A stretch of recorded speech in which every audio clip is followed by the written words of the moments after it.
Welcome to the Black Entrepreneur Experience podcast, inside the business, buzz, and brilliance of Black entrepreneurs. Here is your host, Dr. Francis Arlene.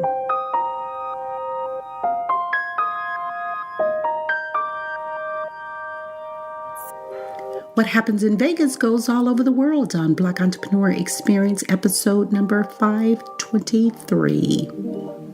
Thank you for joining us as we elevate the Black Entrepreneur Experience by interviewing CEOs, thought leaders, innovative thinkers, and Black entrepreneurs across the globe. I'm your host, Dr. Francis Richards.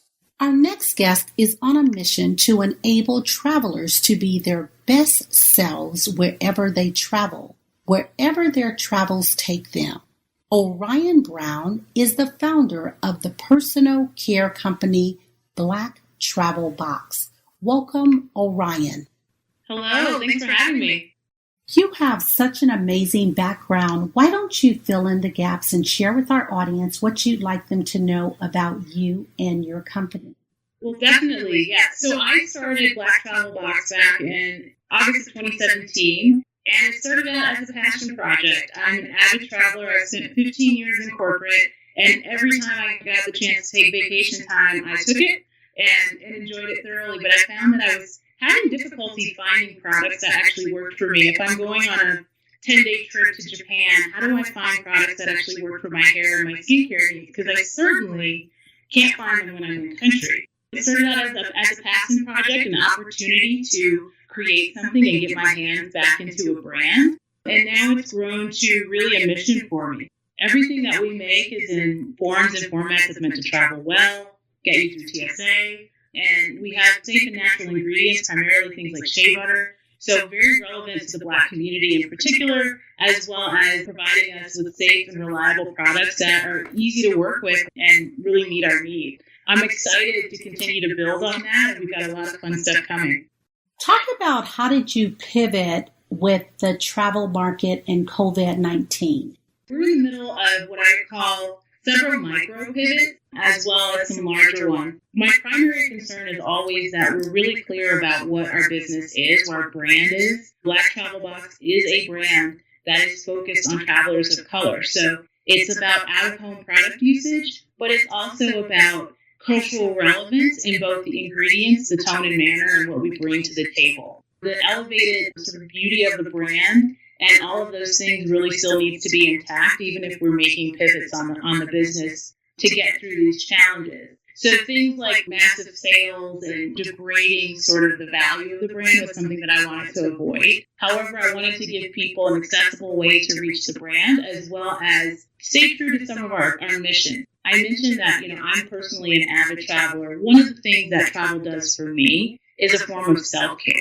I'm a firm believer that self-care is particularly important to our community. And while people aren't able to travel right now, finding ways to provide that self-care is something that we want to help encourage. Basically, a COVID relief kit is what we called it, and it's a donation-based product. So you can come onto our website, purchase the product, and it goes to a frontline worker. And for them, it is a form of self-care. So with hand washing being hard enough to hand wash while you're at home, but when you're doing it after caring for hundreds of people a day, your hands are going to be dry, cut up, and just calloused. And so one of the things that we did was included our body balm in that, which is a really rich emollient, vitamin and mineral-rich balm that's great for really dry skin. We also included our lip balm. So again, wearing those N95 masks, and oftentimes people are putting on cloth masks on top of that, particularly hospital workers.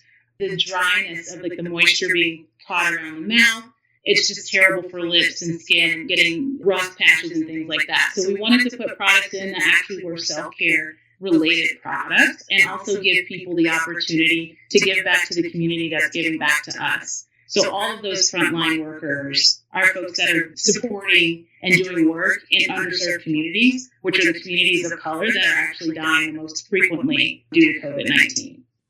So are you manufacturing, Orion, the products yourself, or are you working with other vendors to get the products? So right now, we're self-manufacturing out of our studio here in Denver. It's a really interesting story because initially my goal was to come into the marketplace, go find a manufacturer that does lower minimum order quantities, right? Works with, startups and new businesses, and develop out products with them. And I ran into two major issues. One is language like, we don't make products for afro kinky hair. Having that sent back to me in an email from a company was definitely a very eye-opening experience. And I did notice that with several companies that were rather interested in working with small businesses, but found that the African-American consumer wasn't their bread and butter. The second challenge is when you're talking smaller quantities, the complexity that you can get out of a manufacturing partner is relatively low. So when I was running larger brands for Kraft Foods, if I have $30 million to spend with you, with a new product launch over the next 5 years, you're going to jump through hoops and create whatever product I need and figure out how to do that and change your manufacturing setup. But when we're talking about spending $10,000 on inventory, it's a very different discussion. And because our products are uniquely made for travel, the way in which we make them is really atypical to what's in the marketplace, which makes it harder to get a manufacturing partner to work with us to do that at scale. Orion, what problem exists in the world today that you would like to solve? Right now, I am very much focused on mental health and wellness, and I think it's the discussion of mental health, just as we discuss physical health. People can have a conversation about being diabetic. They can't necessarily have those same types of conversations about being schizophrenic or bipolar or even just depressed. That's something that's a personal passion for me. It is tied into the company in the sense that for a lot of people, travel is that valve of self-care. That is that way to manage these things that they're not having the discussions about. They're not necessarily going to therapists about, but it gives them a release valve for the frustrations and the challenges that they're going through. For me, if I could change anything, it would be opening up that discussion more. And I am trying to do that, but I don't know if I can change the world overnight in that regard, but I do several things to encourage that, not only disseminating information and doing the things that we do through the brand and the business, but also working with community organizations. Right now, we're organizing a 5K walk here in Denver for our 5 Points neighborhood, so primarily African American, and we want to get that neighborhood really talking about mental health and wellness, and we're using this as an opportunity to kind of create a platform for it.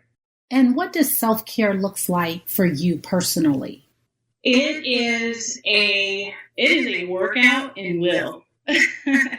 Self-care really is a workout in will, especially if you're type A, and I'm pretty type A. So I'm the person that I will stay up all night and work, which isn't particularly healthy. I will, kind of push myself harder than probably I need to oftentimes. And so for me, it is a workout in managing my own willpower to take a step back. And so things that I do, I try to focus on mental, physical, and spiritual, and at least have one thing that I'm doing consistently in each area. So from the mental perspective, I work with a therapist, which I think is phenomenal. Even if you're just rambling, it's just great to just be able to ramble, and there's no repercussion. There's someone there to help you think about it, to pat you on the back and say it's going to be all right, or pat you on the back and say, go ahead and cry it out. So I think that's a wonderful outlet. From a physical perspective, I try to balance eating right with exercising. And when I say that, I do not mean it in the fitness instructor way where they're like, you need to be on a diet and you need to be at the gym 5 days a week. It's more of, if I didn't move the way that I wanted to today, am I at least eating clean or eating right for the day? And then tomorrow I will flip and I'll walk the stairs. So I live in a high-rise building. I'll walk the stairs and listen to a podcast for 25, 45 minutes and just go up and down the stairs. And I stop when I need to because I'm not a fitness guru, but it gets my blood pumping. And I think that's really good. And then on the spiritual side, I make sure that I do take time to pray, to meditate, to really think about what sort of the broader, what's important to me, why am I here, what is my purpose, and what am I doing about that, and am I moving myself in the direction towards it. And with all of these things, to me, it's all a serenity prayer, right? So it's learn to accept the things that you can't change, don't have anxiety over that. I'm not going to be a size 2, and that's okay. Change the things that I can, right? Be courageous enough to step up and speak up when things aren't working and I have the ability and the voice to do something about it. And then just be wise about the two. and know which is which, so that I'm releasing myself from responsibilities that don't exist, that's either up to God or up to someone else. And the things that I can, that I'm moving towards that and making some progress so that I can feel like I'm doing the best that I can. And that truly is enough. So, Orion, tell us what you are most grateful for right now in your life. I am actually grateful for the time that I've had to myself during this period. I think with COVID, I think people are now realizing that the slowdown that we've maybe missed, because we're all kind of running really fast and doing a lot of things, this time can be really cathartic in a lot of ways, and it's sort of a forced slowdown. And I think that's definitely been the case for me. I think that the isolation allows for, can allow for, I know it's not great for everybody, and it's not great for me every day, but it has allowed for some really good reflective time. It's allowed me to reconnect with people in my life that I maybe hadn't made the time to do so before. It's allowed for me to work through a lot of my own feelings and things I may have held against people and all of that, because when it's quiet, you hear your thoughts a lot clearer, right? And so I'm really grateful for that. And I think that there's been a lot of growth that has happened over this period, and even some months leading up to it. It's been really gratifying for me. And I feel like the more gratified that I am in my existence right now, the better I can present myself to the world, and the better I can present my company and what I'm doing here. What was that aha moment that you knew that your business was going to be successful? It was kind of a gut moment. So back in 2018, I was still working full time, working in corporate. I left the plantation and I was thinking about what to do next. And the next logical step was just to get another job. I don't want to be miserable here, but I'll be miserable somewhere else as long as they're paying me, kind of thing. And I took a step back and said, God, I don't know. I really don't want to be back in this. I really don't want to continue life in this corporate space in the way that it's been going. So I'm going to take some time and work on this passion project of mine, Black Travel Box. And I want you to be really clear with me if I should not be doing this. So if I'm going to fail, let me fail spectacularly. And if I'm going to win, then I need you to be really clear with me and give me some clear signs that I need to keep going. And during that time, I accompanied my then partner to an event, Inc. 5000, and he was a speaker there, and I got a VIP pass. So I got to be a +1 in a space that I had never stepped foot into before. And besides, a number of really wonderful things happening over the course of that trip, I was sat next to Jim Ledbetter at a dinner, and he was the editor-in-chief at the time of Inc. magazine. And we just had a really great chat about food and Instapots and why it's annoying to make food for kids' classrooms because everybody's allergic to something. And I'm allergic to stuff too, so I get it. But so we were just kind of talking, and he goes, well, tell me about your business. And so I started talking about it. And in my mind, I'm like, it's a passion project. I haven't really launched it yet, But I tell him, oh, this is what we do. And it's that, yeah, great. Let me introduce you to this person, basically his right-hand woman. The first thing out of her mouth was, I know who you are. I know about your company. We were just talking about you. And we were going to approach you to do an interview, but thought that since you were still in beta, we would hold off. And I was floored. Now, obviously, in that kind of situation, you can't keep a straight face. It's like, oh, but inside, I'm like, you like me. You really like me. This is amazing. If that wasn't a sign, I didn't know what would be. And from there, we got insane PR over that 3-month period. I hadn't even gone out and done anything. Just a couple people had heard about us, and it started to snowball. I was getting notes from people saying, this is so needed. Thank you for making this company. And that's when I knew that was that period, that test period where I said, God, let me fail or let me win, but be really clear. That was sort of the turning point for me to say, I need to do this full time. I need to see it through. And I believe that this needs to exist in the world. Talk about that transition off the plantation to entrepreneurship. The transition from corporate life, that plantation life, to entrepreneurship, at first was pretty rocky because I think it's, again, I mentioned I'm pretty type A. And so it's a very different thing when you're working and creating for yourself and there's an onus, you own it, right? So I spent a lot of sleepless nights where I had to learn to take better care of myself, because that was the first thing. I'm like figuring everything out, and the learning curve is steep, and it's not even just how do you do business, because I'm very adept at business. I say that with no hubris. It's just true. I'm adept at business. However, it's very different when you're working with a different resource set.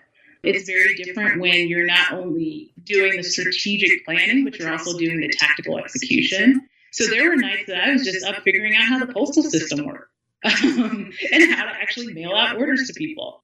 That was a rough point, I would say, of just trying to figure out the technicalities of everything, but not only that, how to manage myself as an entrepreneur. That was the first rough patch. And I think the second one was really figuring out fundraising and what that space looks like, because there's a lot of things that people don't tell you. They'll present how wonderfully they've done things, and they'll give you great advice on how to speak to folks, but they don't tell you the behind the scenes of how they're networking, how they came upon the right person, those types of things that really make the fundamental differences, no matter what your presentation or your pitch is. So that was sort of the second big hurdle for me in transitioning. Orion, what can we do right now to support your business?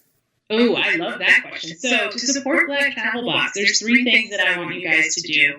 Number 1, find us on social. We're at Black Travel Box on every platform, but Instagram is our bread and butter. And share us with other people that you think would enjoy our products. Avid travelers, folks with dry skin, folks that believe in self-care. Anybody that would be aligned with our mission and our vision, please do share us. Check us out on our website, theblacktravelbox.com. We have wonderful products. We've got, if you are a frontline worker, we actually have a discount for you. That's going to be a standing discount, and that's inclusive of hospital workers, police, fire, anybody who's out there risking their skin. We want to cover it in Body Balm and show you we love you and care for all the work that you're doing. So definitely check us out there and continue to take care of yourself.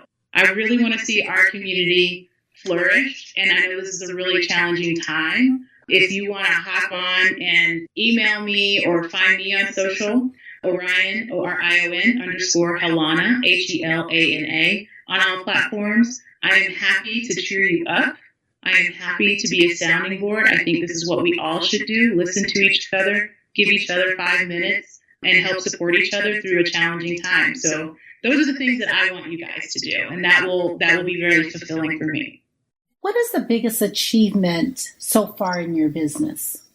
Hopefully this doesn't sound corny, but the biggest achievement in the business so far to me is getting letters, DMs, emails, LinkedIn notes from people globally saying, thank you for making this. This is what we need. Please keep fighting for it.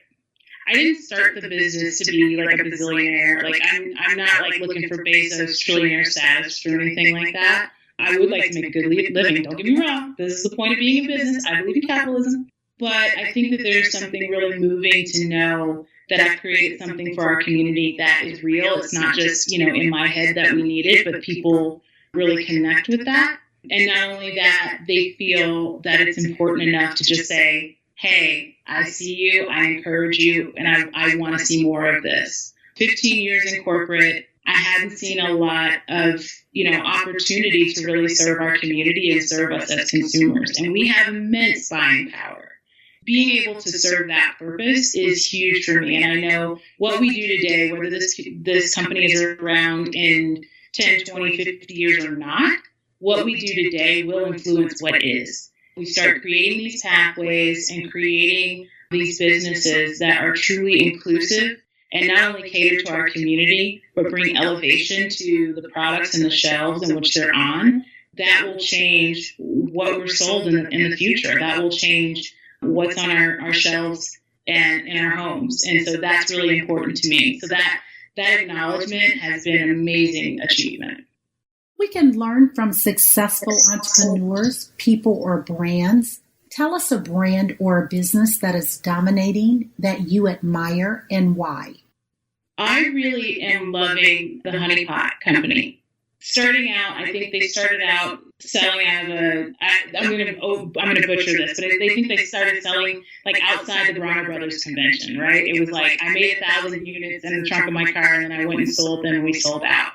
And I love that sort of, everybody wants to hear the rags to riches story, but in seeing the founder of Honey Pot speak at events now, she is a corporate executive, and not in any negative connotation at all whatsoever. So just seeing that transformation that she's made over the last several years, the company is Black owned, but it is a mainstream company, which I think is wonderful, and I actually really love their products. Go check them out.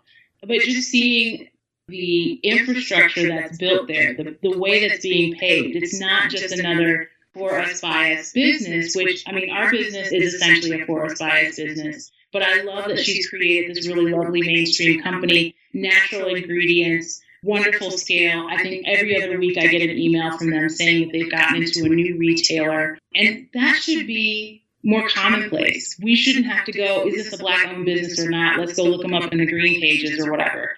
We should be able to go, oh yeah, every other business that's on the shelf is either Black-owned or minority-owned, and that just is what it is. And we make great businesses, and we work very hard, and we have wonderful vision and insight for our consumers.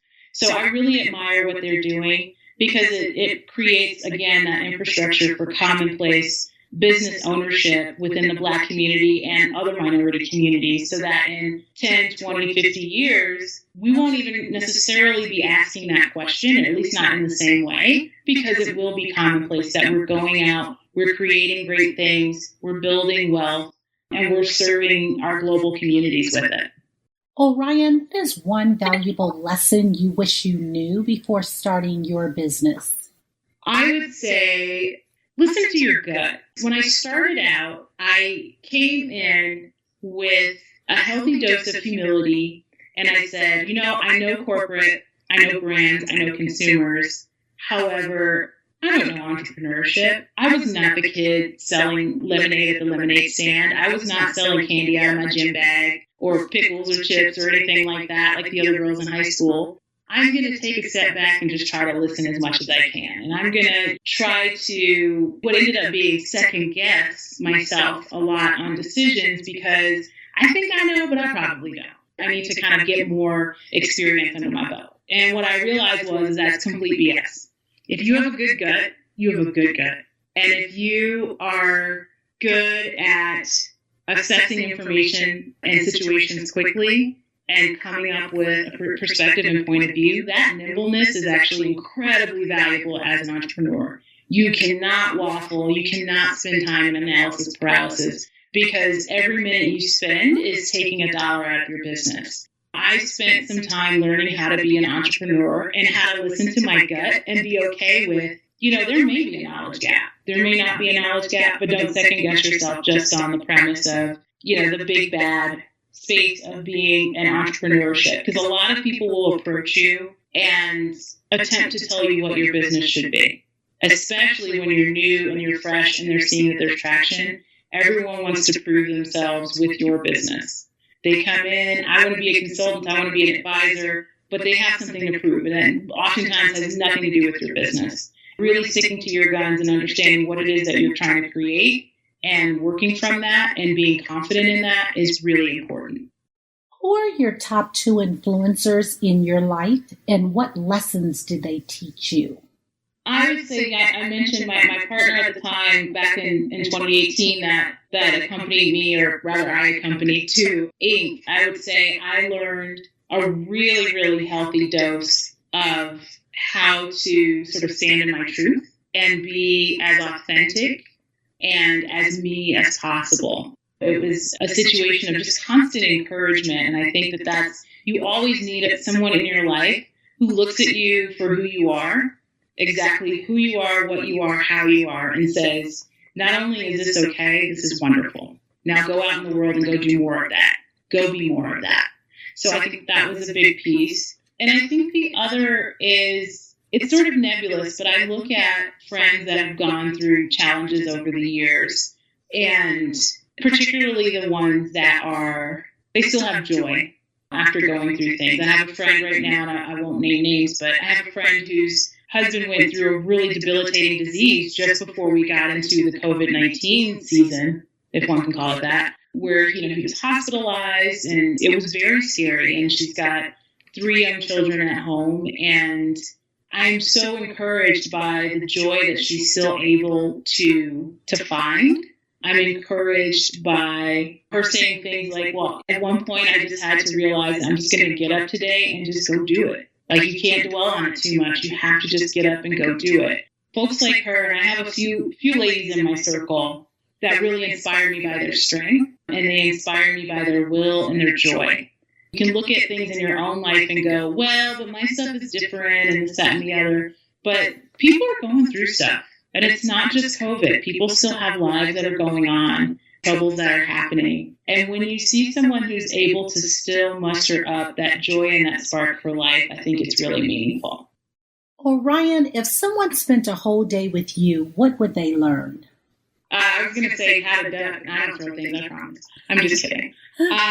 So if someone spent a whole day with me, I think that they would learn I'm a little weird, but I think we all are. Right? Like, this idea of people being normal is like non-existent. We all think that everyone else is normal. We all want to be more normal like everyone else. But if you spend an entire day with me, you're going to get to know me. And I have quirks. Like, there are times where I just need to unwind and watch Star Trek. I need to unwind, and I need some Deep Space Nine just to make me feel better so I can get stuff going. For me, I think people learn to not take themselves so seriously being around me, hopefully.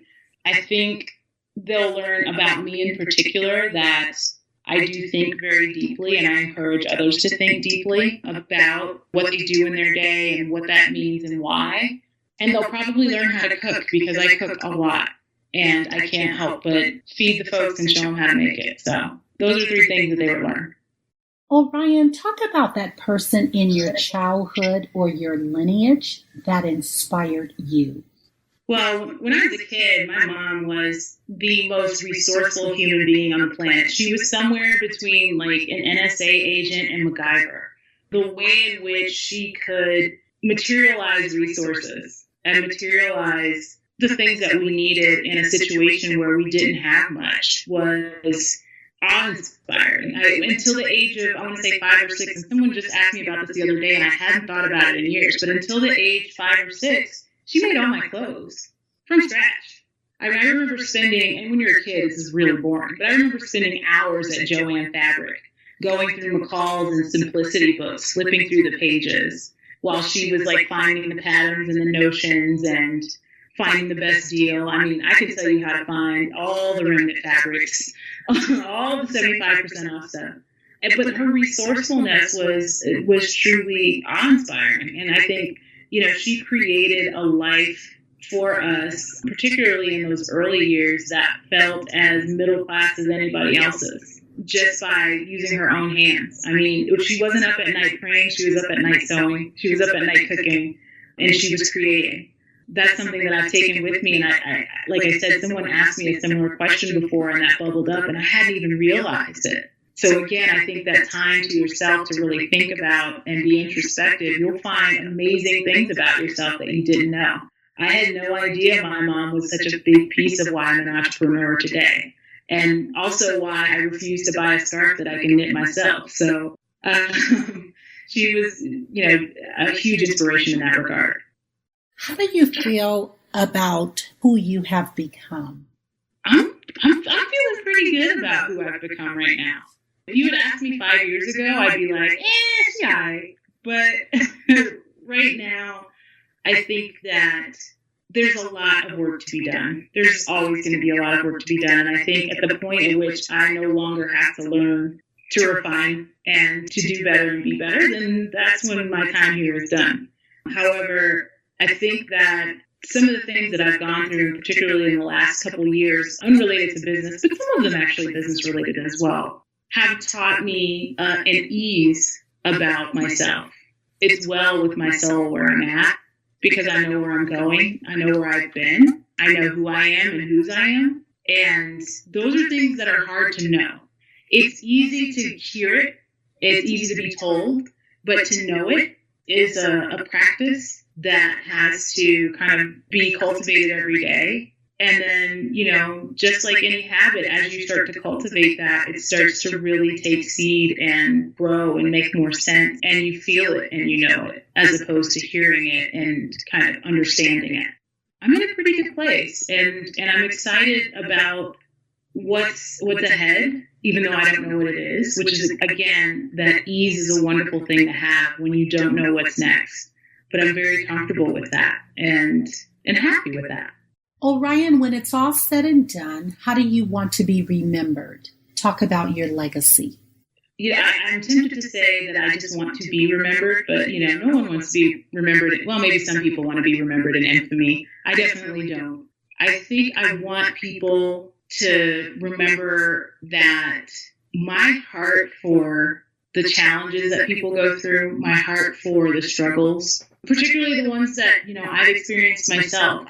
There's an empathy that I cannot express. There's no way to put in words the depth of empathy that I feel for folks in situations where there's been trauma, in situations where there's been emotional anguish, and in situations where just life has been incredibly unfair. And I think the closest thing that could potentially mirror that is the feeling that we have as a community when we hear about one of us being gunned down, either by police or by friendly neighbors or, those types of situations, but where we have that collective sigh, where we have that collective moment in our hearts of mourning, of anger, of visceral humanity. And that's something that has developed in me over the years for a number of things that are pretty close to my heart. And I want people to know that comes from a pure place. And I want people to remember that it's always been from a pure place. And hopefully the legacy is that I'm actually able to help people in those positions, to help people to not end up in those positions,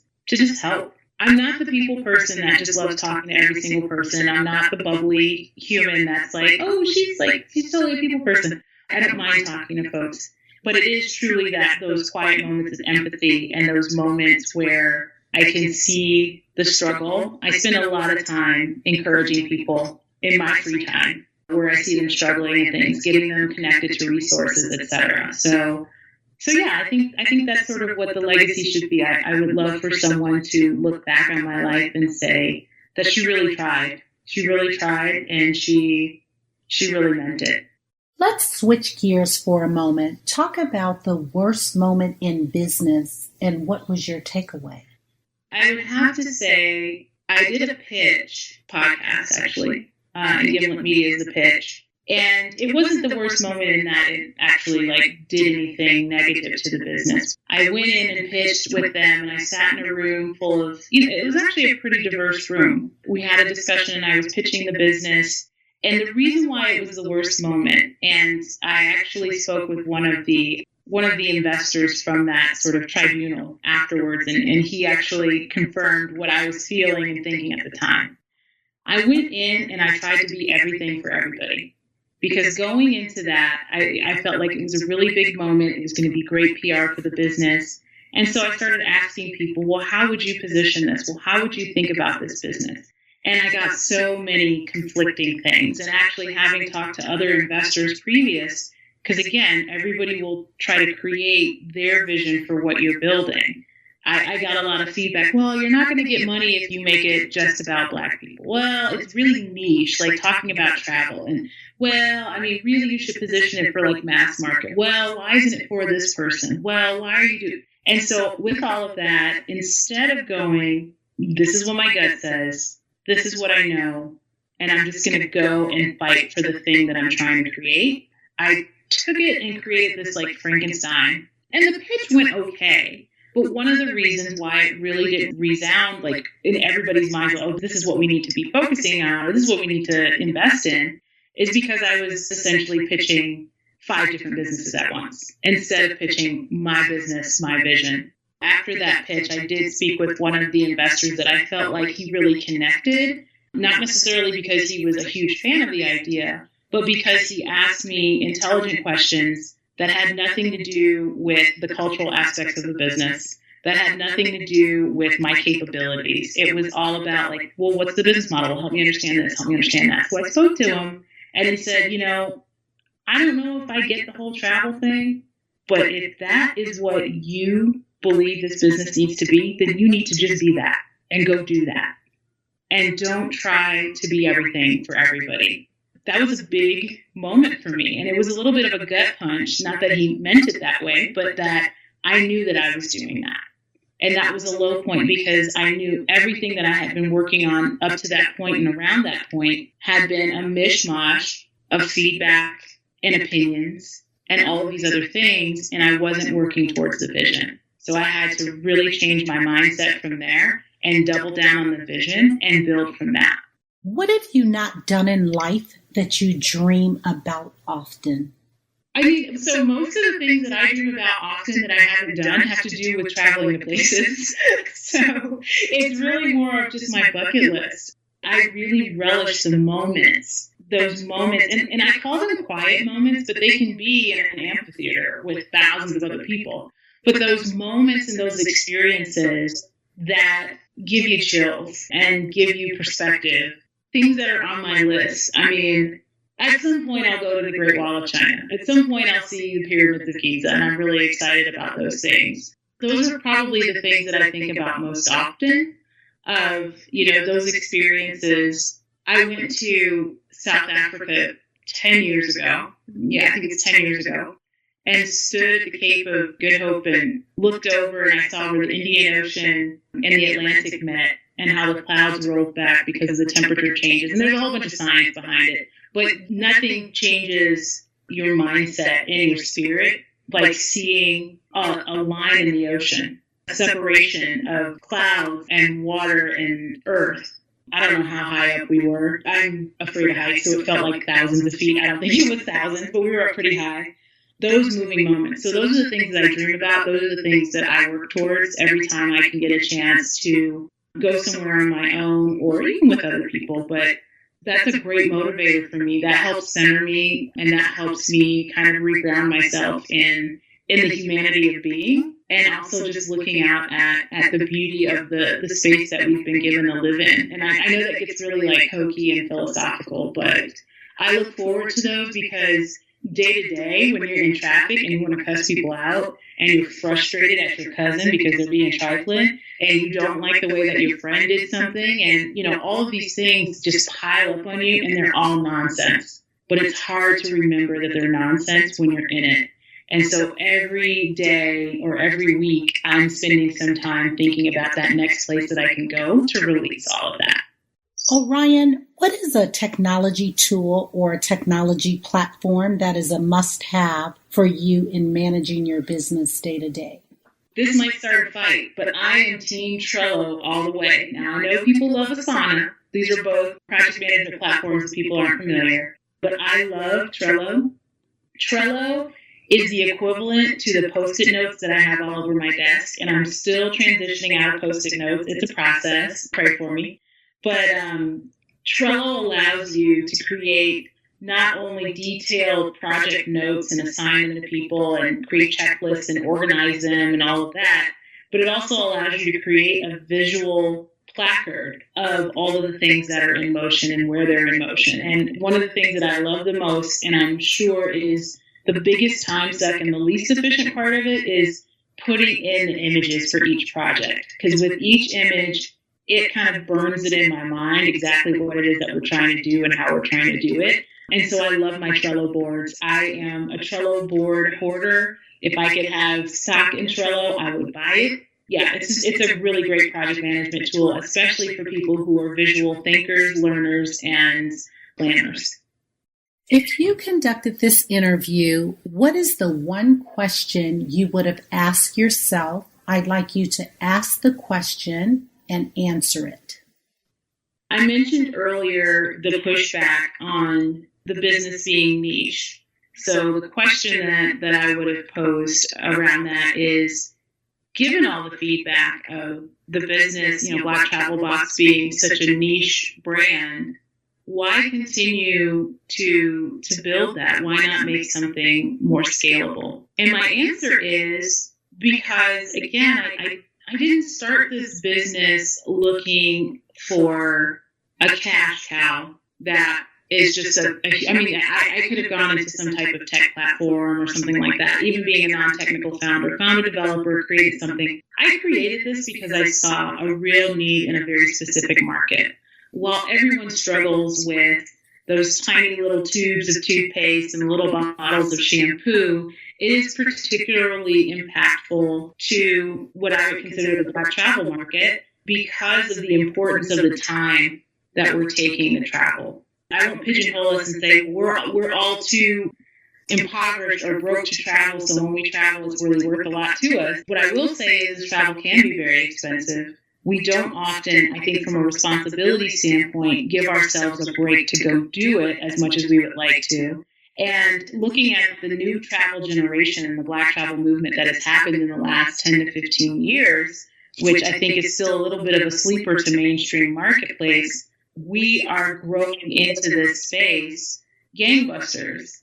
And so we're going out into the world. It's a new experience for a lot of us. The frequency of travel is a new experience. The locations. I mean, we're not just going to Jamaica. I love Jamaica, but people are going to Iceland. They're going to Russia. They're going to Japan. And so I want people to get every inch, every drop of that experience out without thinking about how black they are. Now, I can't control people taking pictures of you or trying to touch your hair, but what I can do is provide you something where you're not running around looking for products, looking for grapeseed oil and coconut oil because nobody makes anything that works for you. Because that thought is predicated on the reality that people aren't thinking about you. That mainstream beauty isn't thinking about you, and the availability of products for you is not necessarily a priority.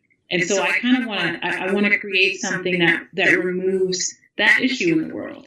It may not make sense to everyone, but it's not a money discussion, it's a need discussion. The funny thing is when you feel a need, the money does come. So rather than going greed first, I'm going need first. And that's why I'm creating a company that's purportedly very niche.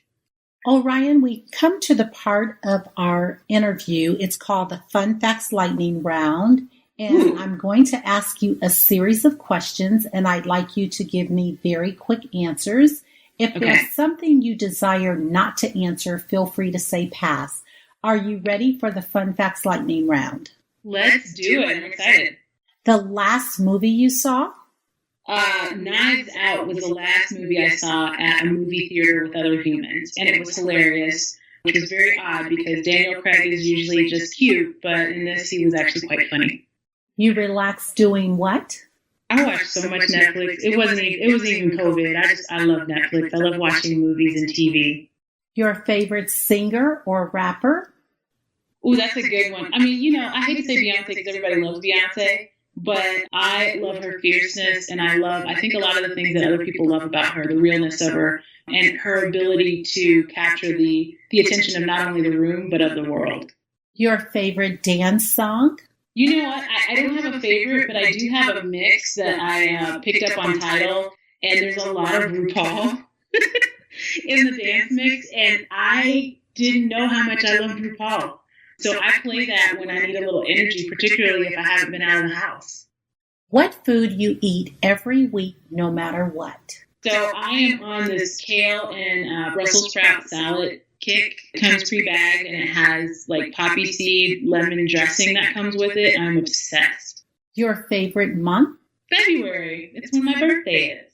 Hit the gym or hit the couch? I grind the couch. Thank you so much, Orion, for spending time with us on Black Entrepreneur Experience Podcast.